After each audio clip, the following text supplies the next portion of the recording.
어제도 말씀드렸지만 매를 맞는 그 자녀의 고통보다 사실 매를 들 수밖에 없는 그 부모의 고통이 크다고 했습니다. 자녀가 이제 엉덩이에 매를 맞는다라고 할 때 그 순간은 아플 수 있죠. 근데 매를 다 맞고 난 후에 그 매의 흔적을 부모가 보고 있으면은 훨씬 더 마음이 아픕니다.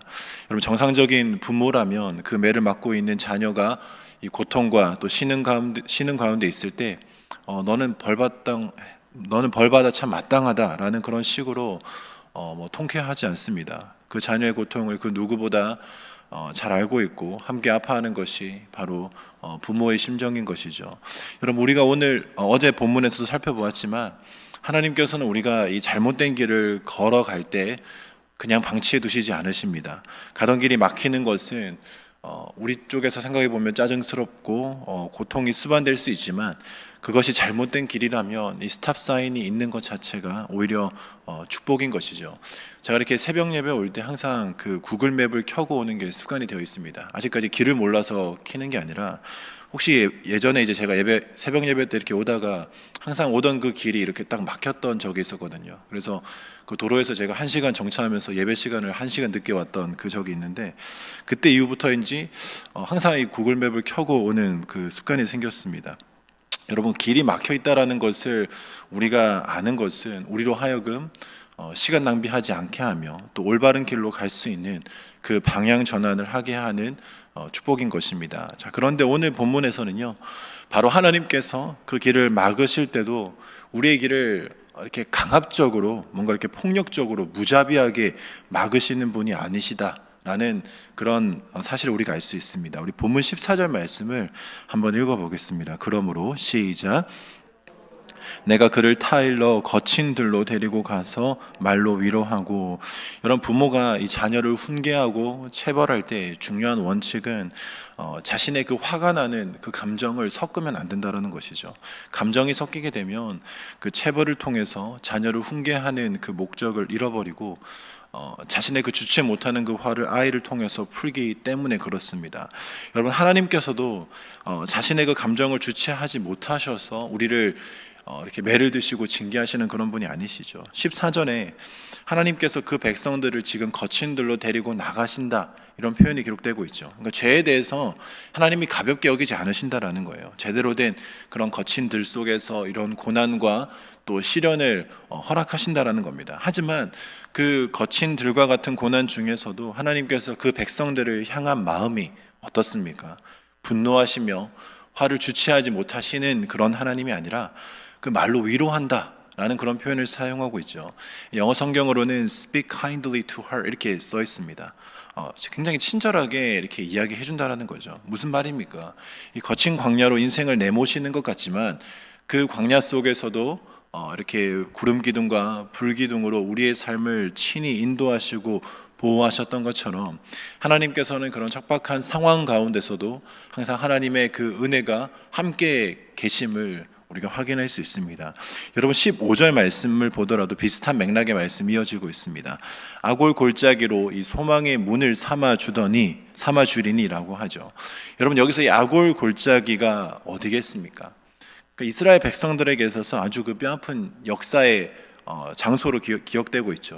이스라엘 백성들이 그 여리고 성을 함락시키는 과정에 있어서 하나님이 그 성 안에 물건 하나라도 사사로이 너희가 취해서는 안 된다라고 명령하셨습니다. 그런데 그 유다 지파 중에 아간이라는 그 한 사람이 그 명령을 어기고 물건들을 도적질을 하게 되죠. 자, 여호수아가 나중에 이제 그 사실을 아이성 전투가 패배한 사건으로 인해서 알게 됩니다. 그래서 나중에 이제 이 아간과 그의 가족이 죽임을 당하게 되는데 그 장소가 바로 이제 아골 골짜기였던 것이죠. 그래서 여러분이 아골이라는 뜻도 괴로움이라는 그 의미로 고통과 그런 이렇게 고통과 어떤 괴로움의 상징의 장소로 이스라엘 백성들에게 기억되고 있습니다. 하지만 하나님께서는 그 오늘 본문의 말씀을 통해 그런 아골 골짜기와 같은 상황 중에서도 하나님께서 이 소망의 문을 활짝 열어주고 계신다라는 것입니다. 사랑하는 성도 여러분, 어제도 제가 말씀드렸지만 성도에게 있어서 막다른 길은 하나님의 변장된 축복일 수 있습니다. 아골 골짜기와 같은 그 척박한 상황 중에서도 또 메마르고 거친 들 속으로 우리를 몰아가시는 것 같지만 그곳에서도 우리를 방치하시는 것이 아니라 우리를 타이르시고 우리를 위로하시며 우리에게 소망의 문을 여시는 좋으신 하나님이신 것이죠. 여러분, 우리 16절 말씀을 한번 읽어보도록 하겠습니다. 16절입니다. 시작. 여호와께서 이르시되 그날에 내가 나를 내 남편이라 일컫고 다시는 내 바알이라 일컫지. 여러분, 16절에 보시면 하나님께서 지금 이스라엘 백성들이 자신을 어떻게 불러달라고 합니까? 내 남편이라고 부르라고 합니다. 여러분이 지금 호세아서는 하나님을 떠난 그 죄인들의 어떤 그 실제 모습이 실상을 음행하는 것으로 표현했습니다. 하나님을 떠나 이 바알을 자신들의 남편으로 삼았기 때문이죠. 여러분, 그래서 이 바알이라는 뜻이 주인이라는 뜻도 있고 남편이라는 뜻도 가지고 있습니다. 즉 하나님을 남편 삼아서 살아야 할 하나님의 신부들이 다른 주인이죠. 다른 남편에게 이렇게 눈길을 주고 기웃거리고 있는 상황이 바로 음행하는 이스라엘의 모습이었던 것입니다.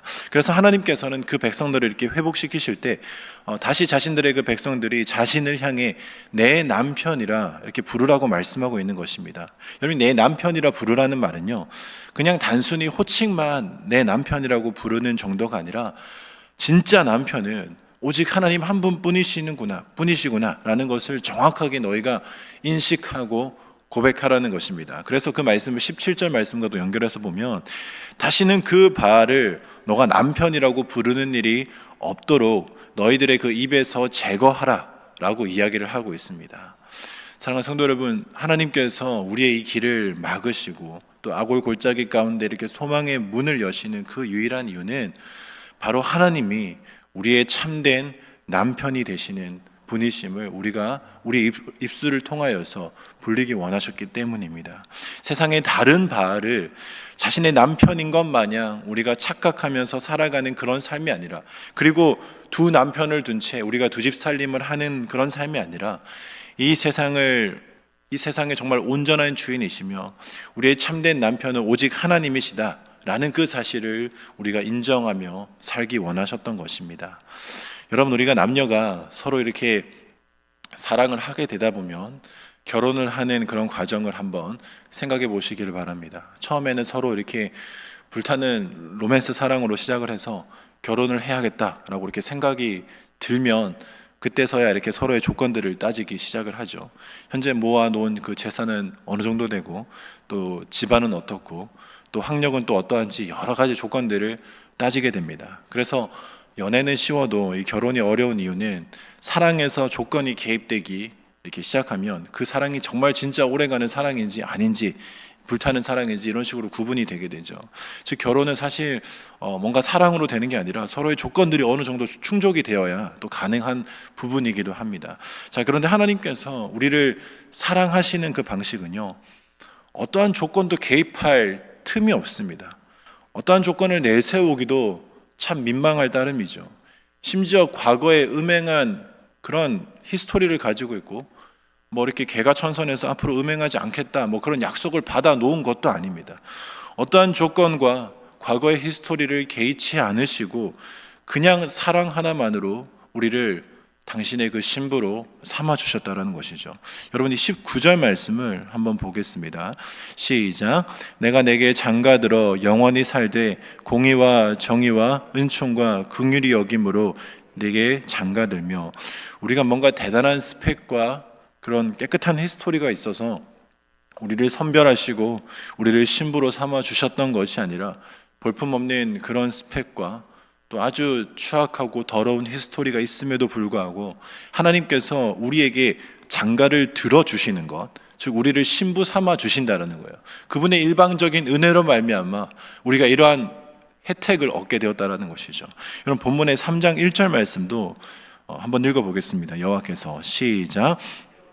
내게 이르시되 이스라엘 자손이 다른 신을 섬기고 건포도 과자를 즐길지라도 여호와가 그들을 사랑하나니 너는 또 가서 타인의 사랑을 받아 음녀가 된 그 여자를 사랑하라. 여러분, 호세아 개인의 삶을 보면 참으로 안타깝고 또 불쌍하기도 합니다. 아무런 죄 없는 그 호세아가 이런 음행한 여자를 자신의 아내로 삼아야 했고, 또 결혼 생활 중에서도 똑같은 그 죄를 범하는 그 아내를 다시 데려와서 살아야 했기 때문입니다. 여러분, 그런데 여기서 중요한 사실은요, 이게 하나님의 명령이기 때문에 호세아가 막 이악 물고 그래, 어떻게든 용서해야 되겠다, 그렇게 해서 그 여자를 찾아가서 이제 다시 집에 데려다 놓는 그런 정도가 아니다라는 거예요. 더 이상 그 여자가 죄짓지 못하도록 집에 데리고 와서 손발을 꽁꽁 묶어놓고 집 밖을 못 돌아다니도록 강압적으로 그렇게 예의주시하며 감시하라, 그런 의미가 아니죠. 그 음녀가 된 그 여자를 다시 찾아 데려다가 지금 뭐 하라고 합니까? 사랑하라는 겁니다. 여러분, 나를 배반하고 떠난 그 아내를 다시 마주하는 것조차도 정말 치가 떨릴 정도로 용서하는 것도 힘든데, 같이 정말 숨 쉬는 것도 힘든데, 같은 공간에서 살아가는 것도 힘든데 그 여자를 다시 사랑하라니 이게 말이 되겠습니까? 그런데 하나님은 그렇게 하라라고 호세아에게 명령하고 있습니다. 왜 호세아에게 이러한 말도 안 되는 그런 높은 수준의 사랑을 요구하십니까?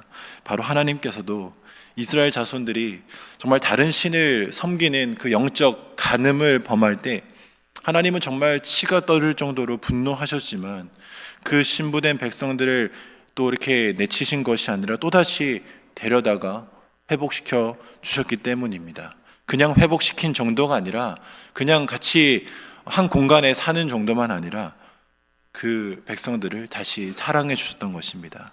여러분, 그런데 우리는 이 사랑 앞에 감히 어떻게 우리의 조건과 우리의 스펙과 어떤 우리의 과거의 히스토리들을 앞세울 수 있겠습니까? 내세우거나 자랑할 게 전혀 없는 것입니다.